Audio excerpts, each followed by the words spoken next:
مساء الخير عليكم. النهاردة هنعمل مع بعض القلقاس بطريقة جميلة جدا، وبيبقى طعمه مميز وريحته خطيرة جدا. وكمان هنعمله باللحمة، واللحمة بيبقى طعمها خطير جدا بالطريقة دي. ويلا بينا نبدأ على طول في الوصفة.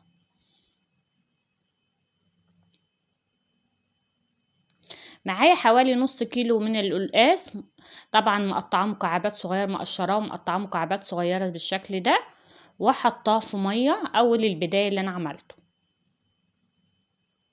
طبعا الكمية لو حابة تعملي اكتر من كده مفيش مشكلة، اقل من كده مفيش مشكلة، فده براحتك. ده قطعته مكعبات وحطيته في الماء في المية. ومعايا كده حزمة من الكزبرة. تمام كده. ويلا عاد بقى بينا على طول نكمل باقي المقادير واحنا شغالين.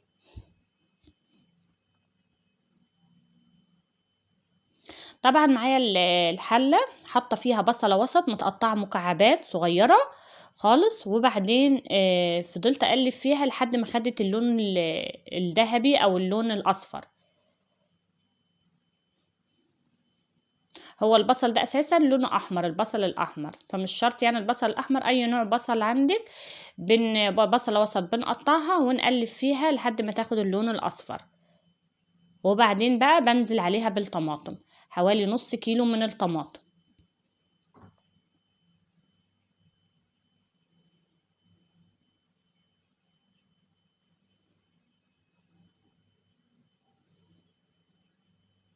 هسيبها كده تتسبك. طبعا انا برضو شغالة على البوتاجاز، حاطة الحلة بسلق فيها اللحمة في مية عادية، حاطة فيها ورق لورا وحبهان وملح وفلفل اسود، وبسلق اللحمة عادي.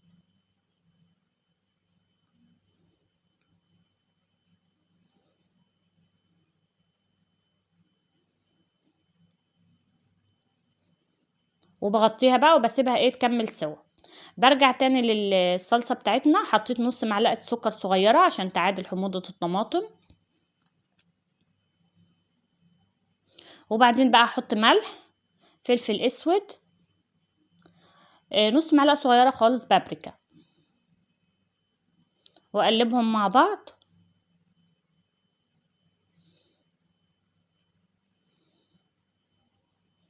طبعا وهي بتتسبك انا كنت بغسل القلقاس كويس جدا، غسلته كويس جدا. طبعا غسلت القلقاس كويس جدا بالشكل ده، وبعدين على طول بنزل احطه في الصلصة. طبعا بنغسله لحد ما المادة اللزجة اللي فيه تروح خالص، ويبقى معايا خشن شوية كده مفهوش اي مادة لزجة، ببقى غسلته كويس جدا. وبعدين بحطه في الصلصة بالشكل ده،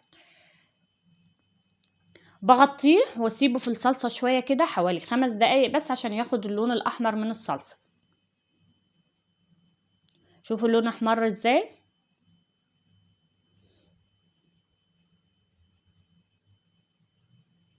وبعدين بقى ببتدي ازوده بالشوربة بتاعة اللحمة.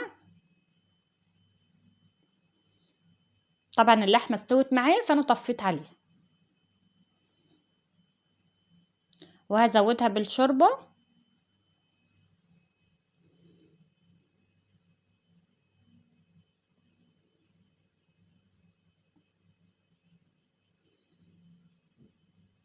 ريحة القلقاس ده بتبقى مميزة جدا وطعمه فعلا جميل جدا. وبغطيه بقى واسيب القلقاس لحد ما يستوي.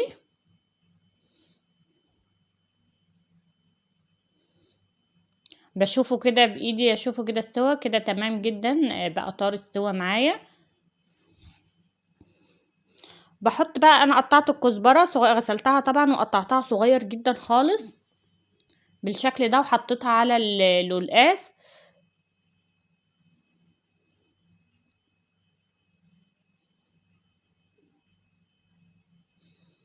وبعدين بقى بحط اللحمة في القلقاس يعني، واسيبهم كده مع الكزبرة والقلقاس، بسيبهم لمدة دقيقتين 3 بالكتير يغلوا كلهم مع بعض، عشان اللحمة تاخد طعم الصلصة، والقلقاس بيبقى طعمها جميل جدا وريحتها جميلة جدا.